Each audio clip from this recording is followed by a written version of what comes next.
Sometimes the magic is just in watching the bubbles. And that's okay too. But it's great exercise.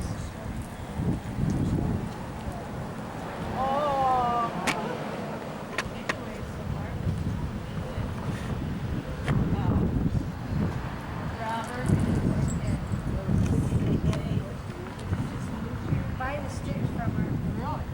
$4, $5. Oh, really?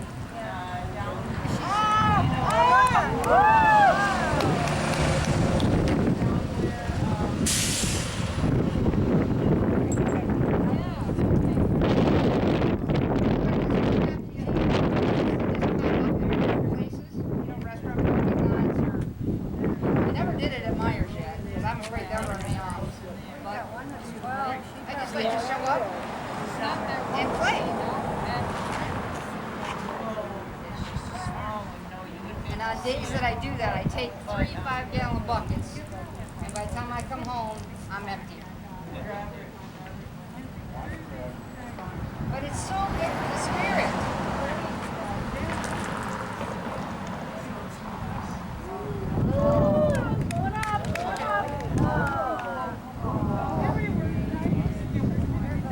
I was at a craft show one year in Hart. It was the Asparagus Festival. It was the first craft show I'd done with the bubbles. Oh my gosh! And as you can see them, they do kind of make a little splash. So after a day full of doing it, the ground gets slippery wherever I'm at. So I usually try to take a bucket of water. But I had a young lady on a walker, and she kept coming back and forth across in front of me. And I was trying to be respectful and not hit her with a bubble. Yeah.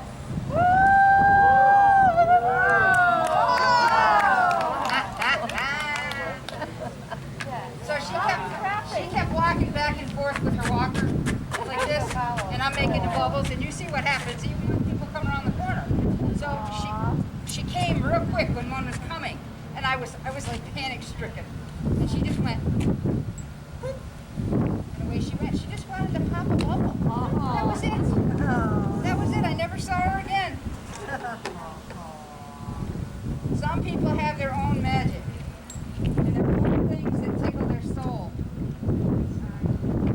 But this brings back childhood memories, and it makes new memories. My grandkids said that they're the luckiest kids ever because they get to play bubbles each and every time they see Grandma.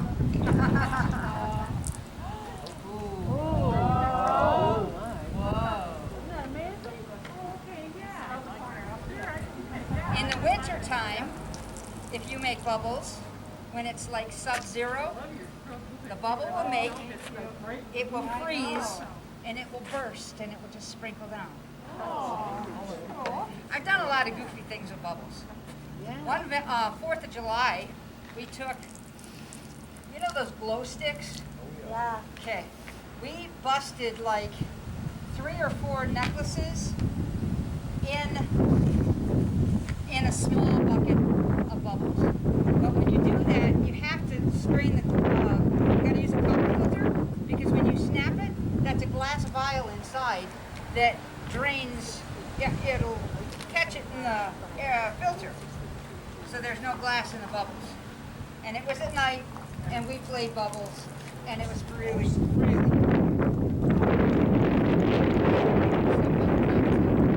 get it more exciting. But they're just exciting by themselves. Miss Jeannie?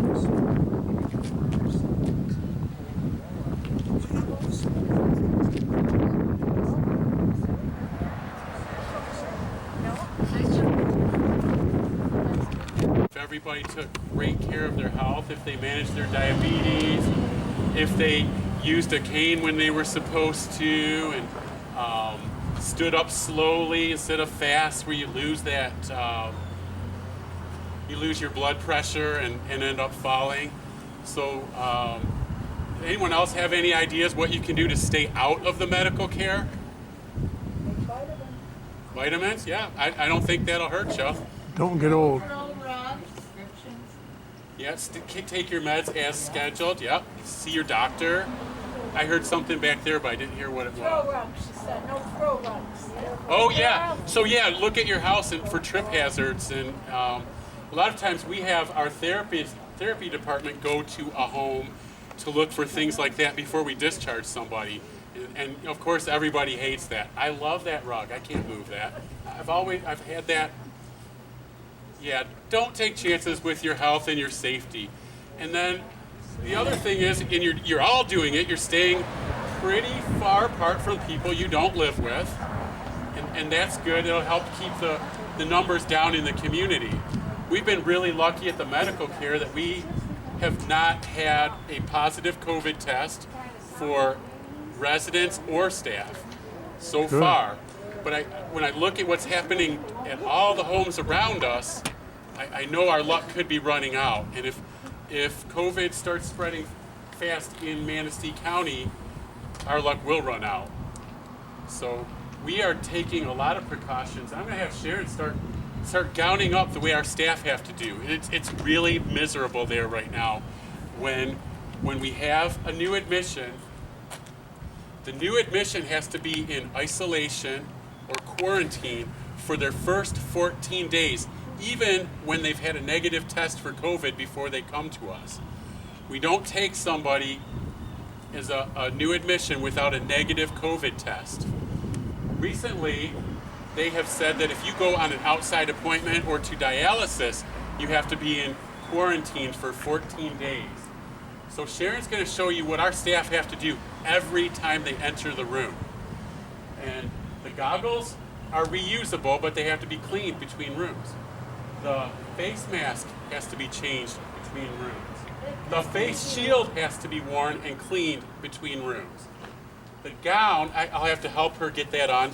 It has to be fastened in the back, so you need a coworker to help you with that, to make sure it's fastened tight, because there's no reason to wear a gown in the room if the back's wide open. You've all seen people in the hospital probably wearing things like that. This is very, very hot. And the face shield, I think, is the worst of it. It's worse when you get. But the gown is awful. What's it made out of? This is a washable one, so we can reuse these. It's just a kind of a thin cloth with, it's a very tightly woven fabric. So it, hey, where's this? Oh, there it is. Yeah, so we help each other get in and out of the gowns. And if it takes us 5 minutes to get to your call light, it might be because we have to do this every time. When you leave that room. And now, when she's done with whatever you needed, that goes in the laundry. So we're washing a ton of these. It's one way we can save on personal protection equipment is we reuse our gowns, we wash them. So it's one way we can save. Because the rest of this, these two get washed, these get thrown away. So we do go through a lot of protection equipment. Yeah. So you could probably take that off if you like. Yep. We get the idea. Every single time we go into a room of the quarantine people, which is any new admission, anybody that's been out for an outside appointment in the last 14 days. So it's a big hardship, I think, on our staff. It's really not a fun time to work there. And I'm really proud of our staff for putting up with this. We also get a swab stuck in our nose, almost to the back of our throat, every week. And if we actually get COVID or someone tests positive, it's going to be twice a week. And we'll have to do that to the residents too. Right now, the residents are kind of off the hook because they're considered to be isolated, where staff go home and presumably see people, and we don't know where they've been, so everyone has to be very well protected to take care of our residents. And so between that and you guys keeping COVID safe in the community, we're doing great so far. So thank you for your help. It's helping us a lot. So when you take that test, how long does it take you to get the results? Oh my gosh, the first time we took it, it took so long that we were on our third test before we got results. Now it takes about 2 days. Oh, boy. Yeah. Any other questions about COVID or admissions or anything else? Anything you want to know about the facility? All right. I'm going to go into the second thing I wanted to talk about was what our plan is for the building. We are realizing with COVID, we've got an old building. It was very nice in 1961. Very nice. State of the art. It's no longer state of the art. We've got rooms with 4 beds. We have private rooms and semi-privates too, but too many rooms have 4 beds. And with COVID, we can't put 4 people in those rooms because if somebody in that room goes for an outside appointment, they have to go in a private room for 14 days. So the building's been very difficult to work with. We also had to close a unit early on in case we needed a quarantine unit. And what's happened since then is with all this stuff our staff have to go through, we've lost some staff. Some people refuse to be tested. We can't let them work. We didn't have very many of those, luckily. But just the hardship of working there right now, it's not good. So we plan to ask the county for a millage in May. The millage will be for construction or to back up construction. We had a feasibility study done last year that showed we could pay for the building without using the millage money. And that's what our plan is to do. With COVID, everything's changed. Our census is a lot lower. The numbers might not work, so we're going to redo the feasibility study this fall to make sure that that's going to work. But the commissioners didn't want to back construction of the project without some kind of a guarantee. So the millage is like a guarantee for the building costs. As a medical care unit, as part of the county, we're not allowed to have credit. We can't go out and borrow money. The county has to do it on our behalf, and that's why we're going to ask for a millage in May. We had been planning to do it this year, but we didn't want to go against the schools, and there were other things going on. But now we can't wait any longer. Our building really needs to be renovated. We need an addition. We'd like to put in a memory care unit so people with dementia that have a lot of behaviors and wandering aren't wandering around with the rehab people that are just there for a couple weeks for therapy, and we want them to have their own special programming and their own area where they aren't bothering anybody, and that we can have special activities to keep them busy.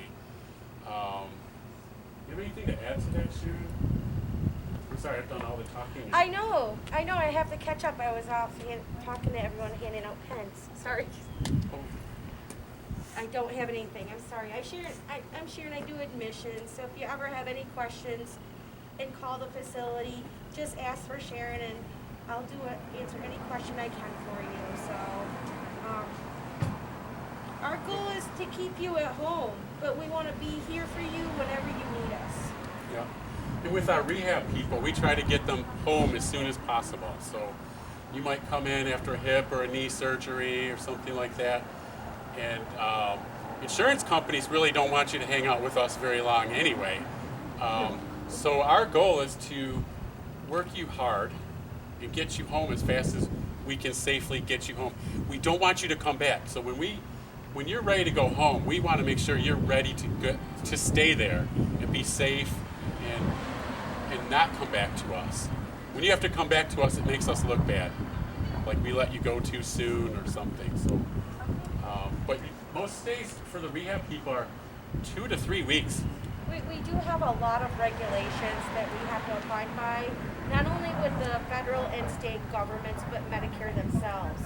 So, and that's what part of the insurance that Joe was saying, when the insurance doesn't want to keep you that long. So we really have to work hard with you when we can, because when we get you home, there's other programs you can participate in. That's at a lesser level of care than what we would have been providing. Yeah, we offer, if your insurance covers it, we offer some kind of home care once you get home. So you might have somebody help you take a bath once or twice a week, and a nurse come in and visit, make sure your meds are straight. set you up with Meals on Wheels, things like that. Any questions about that? I don't want to take up too much of your time, but I want to make sure nobody has a question not answered. Mike? 3 questions. How many people live there? What is your staff? And any of us that are old, we're not older, we're old. How does our bill get paid? Okay. First question, how many people are there today? 60. 60 people live there, but we have room for 96. But like I said, we closed a unit for COVID, and we also cannot put new admissions into a 4-bed ward, or they have to be in a room by themselves. They can't even, if I have 2 admissions coming in the same day, I can't put them in the same room. They have to be separated for 14 days. Yeah. So that has taken our census way down. And also we've turned down people, say if I have a wandering person with dementia, I can't have them wandering in the first 14 days. They're confined to their room. Yeah. So I'm saying no, we can't take that person right now. Staff, I signed 113 paychecks today. So that's a mixture of full-time, part-time, and contingent. And insurance, it just depends. Most people over 65 or who have been disabled for a couple years have Medicare. People who qualify based on their income have Medicaid. And a lot of the Medicaid eligible people have been signing up for Waiver? some kind of other insurances, like Medicaid's alternative. Priority health. Yeah, Priority has one, Humana. Some of those work well with us and some don't. A lot of times they'll pay us and then take the money back. So it's kind of, we just go, oh my God, why? We have to contract with every insurance company too. We can't just take every insurance. We have to have a literal contract with them. So some we do not. Yeah, but Medicaid and Medicare for sure, easy in. Paying privately there is very expensive because you think about it, you got staff around the clock, and there is probably a full-time worker for every person that lives there. So it is expensive. Means there's no respite care now, right? We can take, well, actually, if we had a bed, we could, but Yeah. it would be hard. You'd really probably want to schedule that in advance so we could hold a bed. Well- And if you're flexible on the dates, that would help too. What does respite care mean? Respite is like if you're taking care of somebody at home, but you need a break. So you're going on a trip out of town, or you're exhausted, you need a break. You can put them in the medical care for 3 to 5 days. But see, And the respite too is going to be another isolated room. So I only have so many isolated rooms to work with because an isolated room might be a semi-private room. So it's literally taking up 2 beds when I'm isolating one. yeah, before So- COVID, we could take them almost So any our time, census even on is short down. notice. But Our- now it's, you Because want to time it with a discharge. our COVID regulations. So Great question. Any other questions for us? Want to play bubbles? Sharon does. Sharon loves I bubbles. know, I love bubbles. Sharon, go I play do with the it. bubbles. Pat, you can help me. Is it admissions 24 hours a day or? Sharon's only there for a few hours, and it goes a lot smoother if she's there. But we do take admissions at night and on the weekends sometimes if it's necessary. Well, and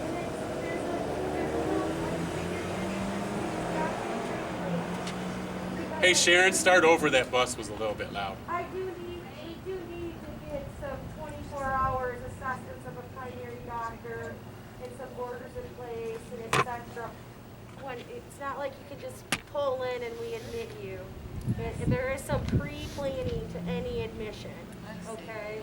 Because there's different, we gotta look at medication lists, diagnosis lists. You may need an OBRA screen, and if there's different criteria we have to look at and make sure you meet what's called the DORS, which is a Medicaid regulation, and it's a lot of detailed information that I'm giving you in a real quick short section, I okay? understand. What about if you don't have Medicaid, but you have full Medicaid?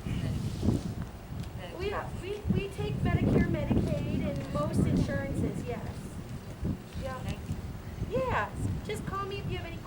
I will, thank you.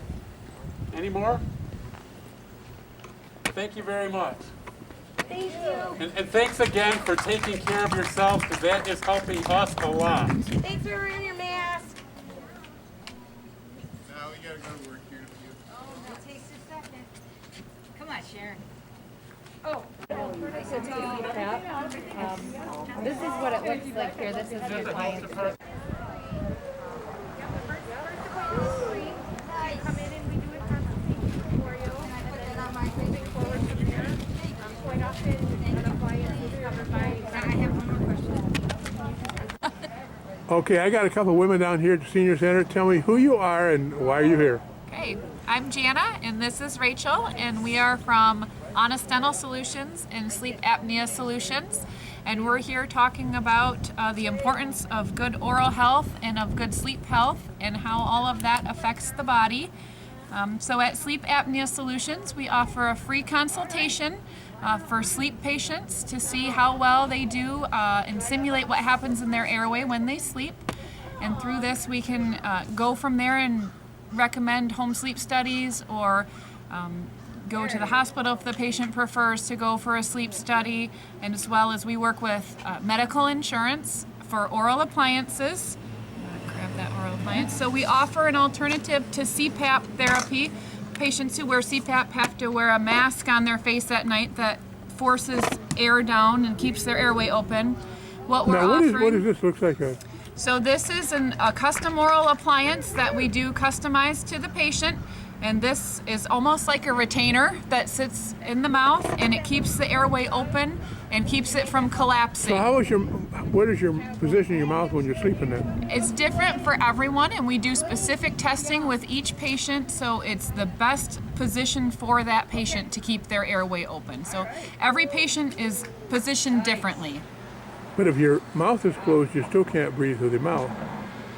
So what this does is it keeps your jaw open and forward in the best position for the patient, so it prevents your airway from kinking off in the first place. So whether you're breathing through your nose or through your mouth, really where that problem comes is further down in your airway. Oh, So okay. what this does is prevents that from collapsing in the first place. Well, I didn't know that. Compared to this other thing that you showed me, Yep, the Cpap mask. and how does that work? So this would sit on your face. So what this does is it sits on the patient's head and it sits over their nose and mouth, and it's hooked up to a machine, and then this blows pressurized air to keep the airway open Air, that not way. oxygen, just air. Air. Air. Yep. And do you find that that works for people? Yeah, it's a great therapy for patients. The biggest problem that we see with patients is that they can't tolerate this at night. They have a hard time sleeping with it. Patients are claustrophobic. So this oral appliance is a good alternative therapy to the Cpap. Cpap works great for patients when they're compliant with it and when they wear it. But there are some patients who aren't able to do that. And how do we get a hold of you if somebody's interested? So we have cards here. The phone number is 723-1198, or you can also call the dental office at 723-2954. And I see you're at 422 First Street. Yep, we're just up on First Street around the corner here. How close is that to the library? Just down the next block towards the water. So if you're going down, Okay. So Yep. you're the end of right over Right there. on the Yep. corner of First and Oak. Yep. Okay. All right. Anything else? I don't think so. I'm at another table here.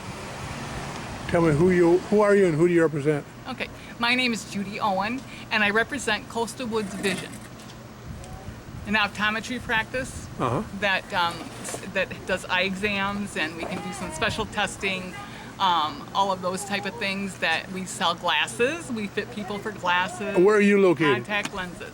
We're located on First Street, right down from Dairy Queen.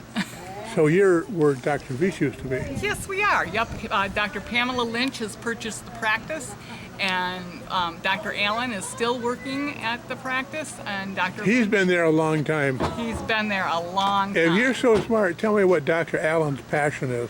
Birds. See? Can't fool you. And I've only known him for about 3 months, and I mean, how could you not know that? And so what's your passion? My passion, oh my Don't gosh. say Actually, I it's care. crafting. it's what? I like to craft. Craft. You know, do crafts. Oh, you mean like Like macrame? those baskets there that we're giving away. Oh, okay, okay. I do things like that. So you got a special this week? I know because I'm working so much I can't even get at No, that. what I meant is like a special at the office? 2 exams for the price of 3 or something. Well, we're just trying to keep up with the COVID right now. Yeah, we don't Okay. have a special going on at this point, but not to say down the road. Ooh, free pens? Free pen. I don't know if I can see it. Coastal Woods. So where'd you come up with that name?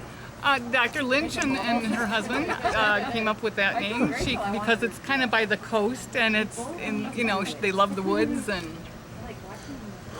Okay. Well, anything else you want to tell me?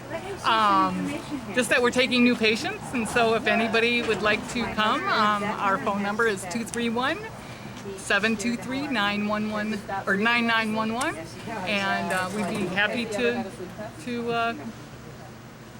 an eye exam and sell you glasses. Well, you guys have adjusted my glasses before. I get my stuff from the VAs, Okay, yeah, sure. but I've always been welcome to come in and adjust here, a little adjust there, and We because are, when you drop one of these screws out, you can't see. you can't see to put them back in. I know. Nor can you find them normally. So. Okay, thank you. You're very welcome. Thank you. Now we have a couple ladies from the vision place. Oh, first try.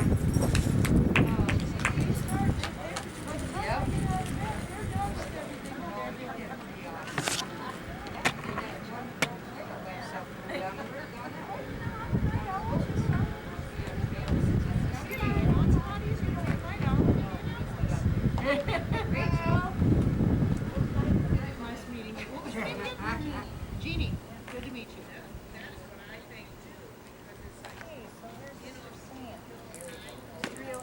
There it is. There it is. Woohoo! All right, Rachel's turn. Next. There's enough soap on them.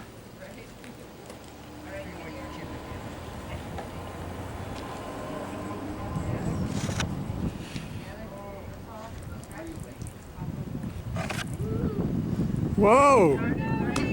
First try. Nice. First shot.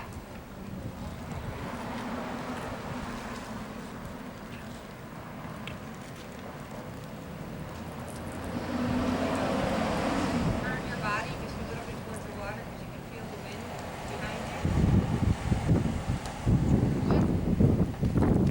Right, there you go.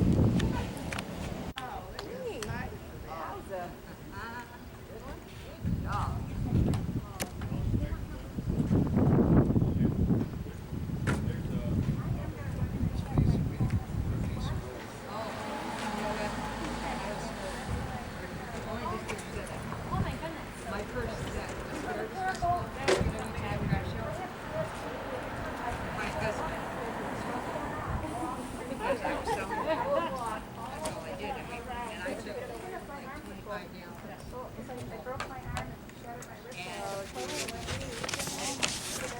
And at the end of the show, my husband and my brother-in-law and my sister-in-law were sitting in the back end of our tent. And shared with them. They had trash. I'm gonna go check and see if I have a message from Mr. Sam. And my husband said, "Six in a row." Yeah. It was pretty fun.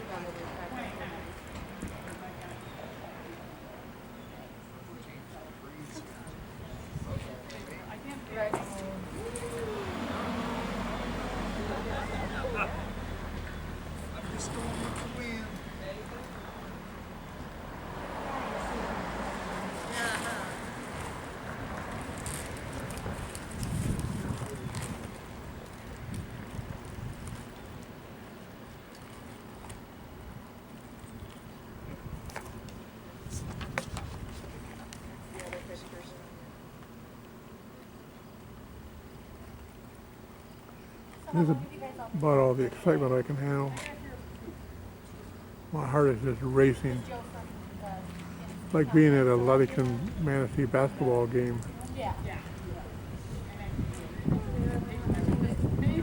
The score is tied with 10 seconds to go. Ludington's in possession. Manistee steals the ball. Shoots. Misses. Oh, overtime. That's one. Of course, I never liked basketball. And I love it when I get little ones playing. I do not have a They message. get to do something that they probably do a lot of it. What do you say? No, I do not have a message. The other thing that I do is put it in a swimming pool, one of those little kids' pools, and a brick in the middle. And I let the kids stand, or the people stand on the brick. The workers take over and then they have that's quite amazing. It's magic. Well, they should have put those binder clips on the inside of those. Oh, there you go. I tried See? to put them See the on. difference in getting it a little higher? Not quite over your body.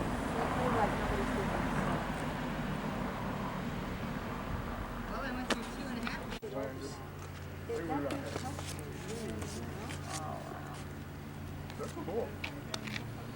Okay, this is Mr. Sam. And Mr. Sam is going to be talking to us about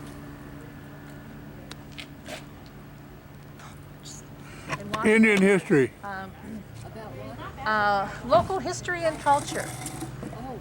He is with a little band. This I gentleman, hope he's doing it soon because I just called the bus chief. But they're going to be a half hour from now. They well, won't be he's that here right now. He's going to get started. He's with the Little River Band of Ottawa Indians. Oh, So, yeah, that would be interesting because I really don't know much about, them. Well, it's nice to meet you, Mr. Sam. Pleasure to meet everybody. This is fun, Gene. I really think I'm so glad. I'm glad you're here too. I was very Yeah, front so it won't fold. Just use your outside voice. All right, I'll try. And I'll go like this if you're not loud enough to. Okay. I'm going to start by introducing and saying hello in our language the way we would if we were formally greeting everybody. It'd be Bonjour, Chamukmanik Ninikwe Wok, Chamukmanik,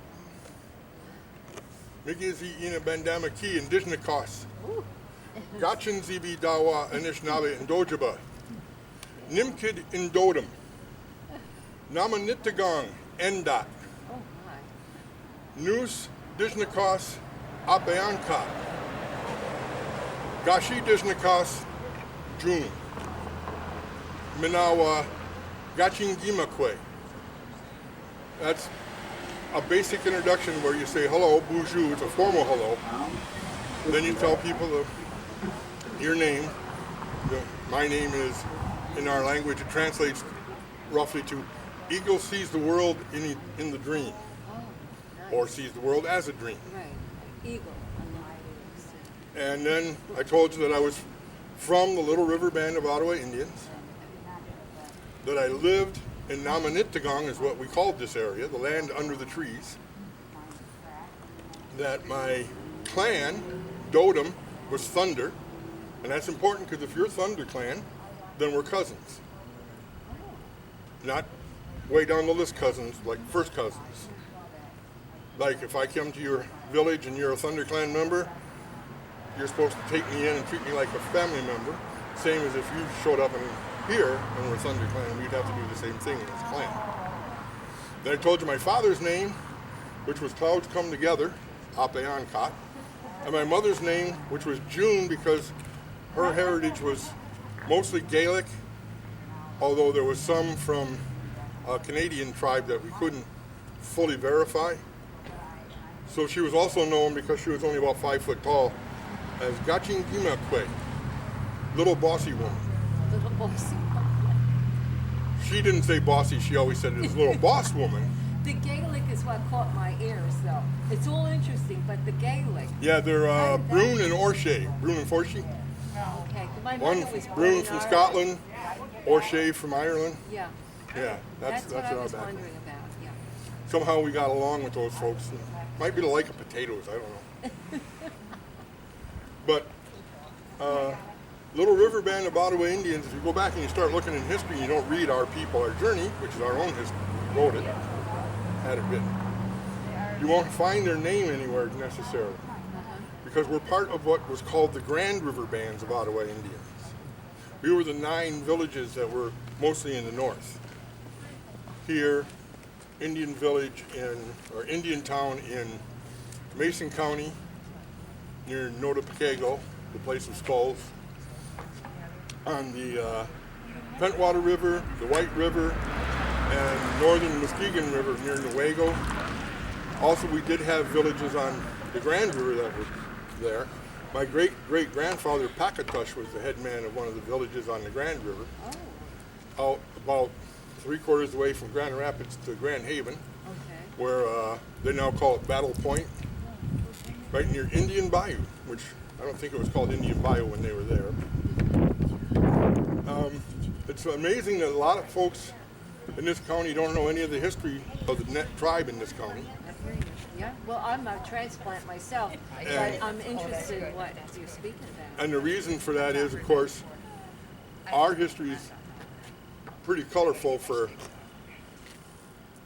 our relationship with the federal government. Okay.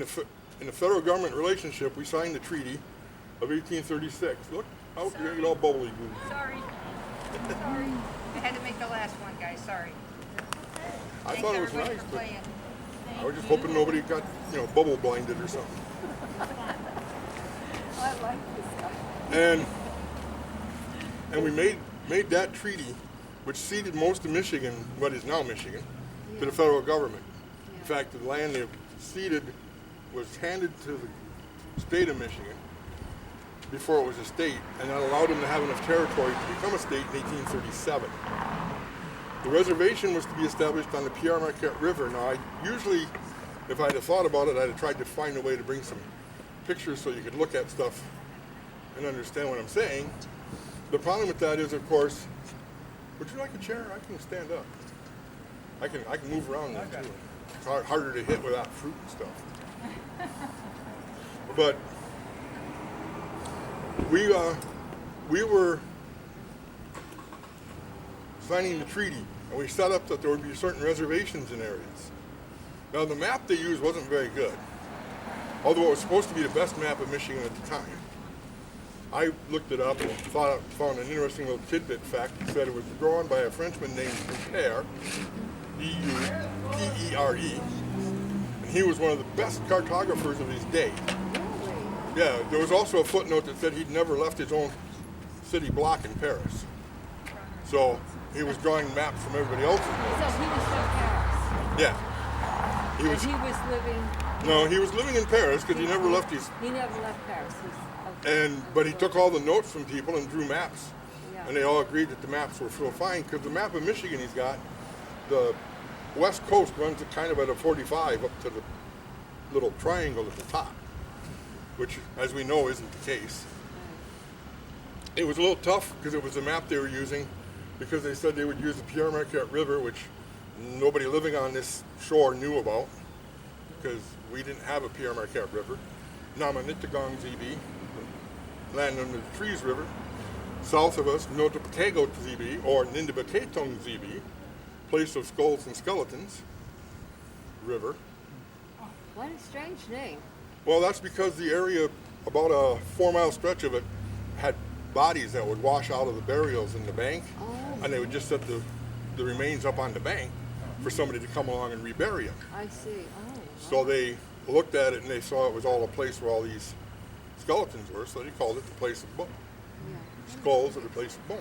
Yeah. Anyway, there was no Pierre Marquette River, so when Schoolcraft decided to set the reservation up, he just came up and stopped here and said, I don't see any village right away. I guess this is a good spot to stop. But the village was way upstream. There were 2 of them up there. But he set the Indian center up on Manistee Lake. The village, or the reservation for Grand Traverse, also a signatory band, is easy to explain how bad the map was because it's on the north shore of Grand Traverse Bay. Because they had it running this way. I like to do that because after I show the map, I usually show the modern thing. And I go, if we go north till we hit the shore, we're in the upper peninsula. And the bay gets really big in the middle. But that's what they had set there, so they actually put it over near Acme. Because they looked at it and they said, well, if we stood it up, that's where it is. They did a few of those, and when we signed the treaty, when the tribe signed it, the reservations were forever. But imagine this. The President of the United States and Congress weren't getting along. So the Senate, who has to confirm the treaty, changed it. They actually limited all the reservations and things to 5 years, unless people were allowed to live there longer. Well, as we got reaffirmed, we pointed out that nobody's ever come and said, you guys got to go. So we've been living here the whole time. In fact, our Reaffirmation Act says we've been here predating the United States, predating any other settlers, which is true, but it's not well understood. In order to try and correct that issue and get a strong land base, we entered into the Treaty of Detroit in 1855. One of the clauses the tribes put in the Treaty of Detroit was one that said, we are dissolving the Ottawa Chippewa tribe of Michigan, which was really good because there is no Ottawa Chippewa tribe of Michigan, and never was. We actually call ourselves Anishinaabe. Say again. Anishinaabe, good people or first people lower. Chippewas are Anishinaabe. Potawatomi are Anishinaabe. In fact, that's what they say when they tell you who they are. Then they'll throw in, like I did, Dawa or Ottawa for traders. And that came about because when we first made contact with Europeans, they wanted to know who we were because it seemed like the other tribes. So we agreed to a council where we all, in a council you all get in a big circle like we are kind of here, and everybody takes their turn talking. And what they did was they brought somebody up and asked if they could ask questions about what was going on. And so we said, sure, as long as you do it over there and not interfere with what's going on over here. So that's what they did. Their translator, I suspect, was Iroquois, who doesn't necessarily speak our language, but we had dealt with him, fought with him, other things. So they probably had some people who were familiar with it in any way. And what happened was they had the council going. And when you go to council, everybody used to put on their council-looking clothes because, you don't want to be sitting there kind of grungy. But people came in who, young men mostly, came in and they put firewood on all the fires. And their hair was a little different than the folks in council who, an Ottawa male, it was said, took more time to fix his hair than a French courtesan. Now, when I read that a long time ago, when I was real young, I didn't know what a French courtesan was. So I looked it up. Going through the book and said, courtesan, ladies in waiting, quote unquote, in French court for the nobility. And the only picture they had was a woman who had her hair stacked up around a bird cage with a bird in it. And I thought, man, them guys in the past must have just, nope, this one's out of place, nope, that one. Because they take longer than those people to fix your hair. It took a while. But they were putting wood on the fires. And because they looked different, the person asked, well, who are they? Who in our language, I believe, is Wegnesh. The translator turned and went, Wenesh. Wenesh P. What are they doing? And was told, Bodwayatomi, Potawatomi, they're tending the fire. Those are the guys who took care of the village. So the person wrote down Potawatomi. Well, then a bunch of individuals loaded a huge canoe, and they're all standing around, and they all look different again. Because the Anishinaabe learned if we're going to trade with the Iroquois, we'll do our hair like the Iroquois. We'll wear kind of their style of clothes. If we're going across the lake to the Ho-Chunk and the folks over there, we're going to look a little more like the Sauk, the Fox, and the Ho-Chunk. Because if you show up looking like their enemy, you don't get to do a lot of trading. So it's the same question. He wanted to know who they were, and he actually asked, what are they doing? And he was told, Dawanini. The trading men are going to trade. So he wrote down Dawa, or Ottawa, or Ottawa, or Ottawa. There's only like 7, 8 spellings. In the end, people came in, talked to other folks, and then left. Well, the same question happened. And what he was told was a Chippewa, which is keepers and tellers of the story. They went from place to place and told people what was happening in other villages, which I always like to remind people means that they were the original CNN. They were the Chippewa News Network. But once they get, well, anyway, that's what we understood happened. There could have also been a Chippewa, which means puckering in the heat. It means what? In which case, I don't want to know what they were doing. It's just, the other part makes more sense. But go 500 years from that date, and even the Anishinaabe determine whether you're Ottawa, Chippewa, or Potawatomi. You can't necessarily, you can be some of each, you can be part of whatever, but we never just say we're Anishinaabe, especially if it's to the federal government, because they don't know what that means. They're like, yeah, but which one? So that's why we're Ottawa, Chippewa, and Potawatomi. Back to the Ottawa Chippewa tribe being dissolved. It was dissolved because, as I just pointed out, it never really existed. They used it so they could make treaties and make deals. Because the Chippewas might want to make a deal with the Ottawa didn't, which happened in 36. The Ottawa may want to refresh a deal like 55, and the Chippewas may not. So both of them agreed, let's get rid of that whole fake tribe thing. And the end result was, the Ottawa seemed to disappear.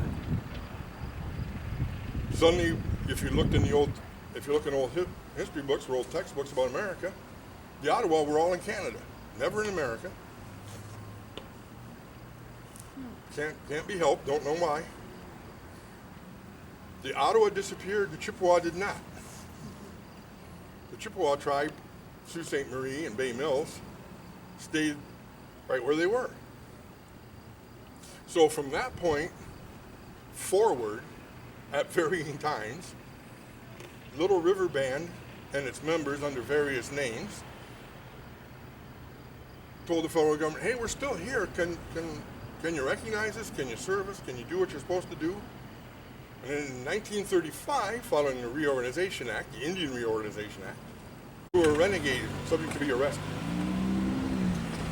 So, you didn't really use that too far away, or too often. We kept at them, though, and finally in 1992, we joined the Little Traverse Bay Bands in going into Congress and saying, here's all the information, look it over.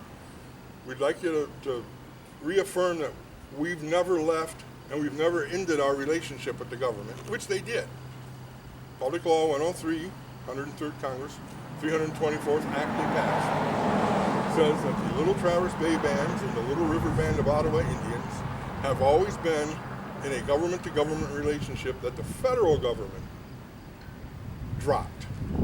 But the tribes had always stayed. Now, part of what happened was tribal children were scooped up and hauled off to resident schools, were scooped up and hauled off to be boarded out to non-tribal families. I have cousins who actually had that happen to them. Technically, we kind of hid out in the old Indian village area down by Brothers. We didn't get into town too often. except maybe the mail stuff. And so a lot of people didn't even know they were here as they went along. They helped with the lumbering. They did trapping. We did trapping so much that, and I find this amazing, but it's true. They used to trap, sort all the fur out, pick the best fur they had, and as a group, they'd bundle it up according to the instructions sent by the Sears Roebuck Company, send it to Sears Roebuck with a list of products they wanted to buy, send it to Chicago, and Sears would ship back the products, and sometimes the whole list would come back, sometimes only part of the list, and every once in a while, the whole list and some money. I said that would be today like calling up Amazon and saying, yeah, I'd like to order something. I got 3 beaver, 2 deer skins, 4 foxes, and 21 muskrat. Here's what I want to order. And he say, well, when we get it, we'll look and ship stuff back. I don't think that's going to happen, because we were doing that all the way up to about 1930. And it just amazes me that bundle it up, send it south, wait, get stuff back, good for us. The other aspect that goes with it, I talked to some tribal elders about the Great Depression. I said, what did you guys do during the Depression? They said, we lived in houses that didn't have running water or electricity. We got our water from the spring you used to bring water up yourself from. We traded fur, we traded smoked fish, sometimes baskets and other good things like that. We didn't even know there was a depression until somebody brought a newspaper down and read it to us, which I find to be true. They didn't realize that the whole economy had been suppressed because they were just living the way they had lived the whole time. Indian Village we had an archaeological group go out there. They had trouble. They were talking when I was out there, and they said, we can't find any of the foundations for the houses. And I said, houses? Foundations? What are you talking about? The guy said, what do you mean? That's why they were on skids. They'd get 2 big logs out, make like a skid, and then build their little house on it. He said, why would they do that? I said, that way if you had a problem with your neighbor, they get together the horses they were using for the logging and pulping business and pull your house down the street and pull it into a different spot. Move somebody else over into your spot, and the neighborhood kept moving around like that. I said, it had 5 or 6 different configurations, but it was all the same houses, all the same families. And she said, well, we're tired of living in this spot. Let's move over across the street. Go get the horses. So there weren't any foundations. But I did learn about archaeology, and that they were so concerned because they wanted to find all the garbage pits. Because with the garbage, they could tell what life was like. And I said, how come you never ask people who talk to the folks who are closest to that period? Yeah. How come you don't go up and ask someone who's talked to their grandfather who lived in 1910 what life was like then? Because he would tell them what it was like from his grandfather and so forth backwards. That's how I learned the oral history of the tribe, is listening to it over and over and repeating the portion they were telling me word for word, because you can't change that portion. You only change the portion where you pick up the story. And I picked it up in about 68. So from 68 forward, our history goes from just a straight factual thing to little anecdotes and throwing in parts to let people know that we're paying strong attention. It's amazing that most people don't realize all the things Native Americans have put up with. In 1890, practice of Native American religion by 2 or more persons was against federal law. That meant any of the religious practices. If 2 or more people did them, they were subject to being arrested and hauled to federal penitentiaries or held by the county sheriff till the feds told them let them go. That didn't change till 1978. So needless to say, a lot of our practices and ceremonies were hidden, changed. One of them is called a ghost supper or a ancestor feast. We used to do it on All Saints Day, because that way if the priest showed up, you could say, no, it's an All Saints dinner. It has nothing to do with our own religion. It's All Saints Day. And about one of the major lodges moved all of its ceremonies to night because it knew the Wabano, the dawn people, knew that the priests and such wouldn't come out on the reservation at night because they were afraid, evidently. So they practiced the same stuff as everybody else did in the daytime, when they did it at night so they didn't have to hide it so much. But they don't understand that. They don't understand when I was talking about kids being taken out of the home. I had cousins taken out of my uncle's home because they came to do a check on the house. And they didn't find any bread from the store or milk. So they said, this house isn't fit to raise children in because it doesn't have necessities for children. And boof, off they went. They've since rediscovered who they are and come back. But here's the part that I understand from it. We didn't have a lot of bread from the store because we didn't get into town except maybe once every month. And then it was if we absolutely had to. But we baked biscuits and we baked bread, we made fry bread every day. So we didn't have that, and we didn't have a lot of milk products because Native Americans are lactose intolerant. We didn't have milk. So they didn't even have any knowledge about this. Oh, they didn't care. Yeah, That's the thing is they didn't care what's going on with the person or what the story is about it. It was a good way to take the person out of the home so they can't learn the language, they can't see any of the traditions, so that they lose all that. Yeah. That's also why they made handcuffs for 5-year-olds, about yay big around, to go on their wrists and ankles, so they could haul them off to the boarding schools. The one up by Petoskey, the one down by Mount Pleasant, ones in other parts.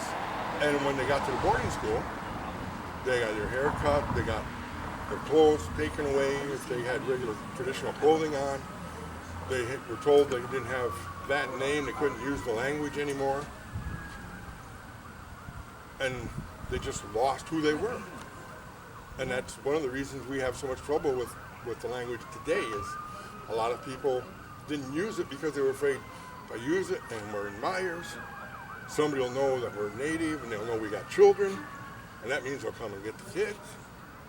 Or you could also, by the way, adopt for $5 in the United States of America. You could adopt a native child for $5 just through a clearinghouse. So it's tough. It's not easy surviving that route, but they did. Survived all the diseases we didn't have that showed up. Gave the world corn, potatoes, tomatoes, a lot of berries, several other plants that they eat. South America gave them chocolate. So I'm pretty sure that, the world's gotten better for having run into us or met us. It wasn't for those poor souls, though. There are no potatoes that grew anywhere else.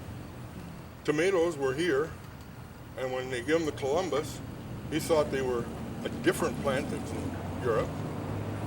So he cut their hands off because he thought they were trying to poison him.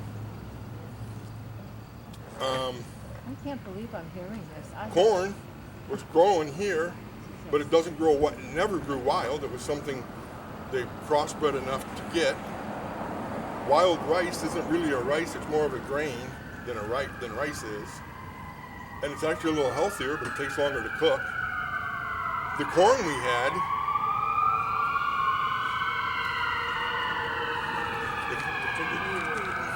The corn we had a specific process to cook it and prepare it. You either ground it up into meal and use it that way, or you put it in water till it cracked open,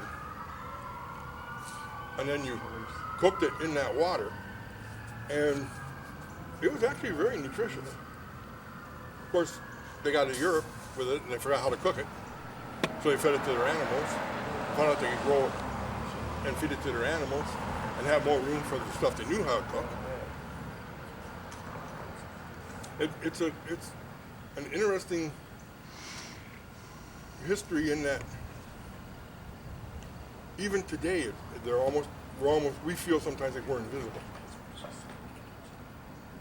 More Native Americans as a percentage of their own population than any other ethnic group in this country have served in the military.